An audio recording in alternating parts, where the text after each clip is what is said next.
Selamat siang.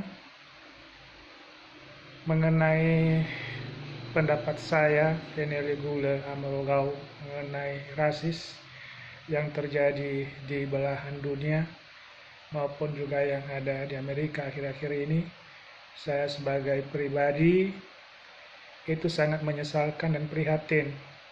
Karena kalau kita menyadari bahwa kita ini adalah ciptaan Tuhan, makhluk hidup yang diciptakan Tuhan sama derajat, sama hak.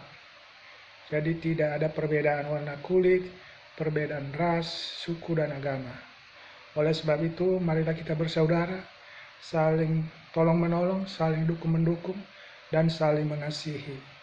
Karena Tuhan mengajarkan kita cinta damai, kasih sejahtera. God bless you.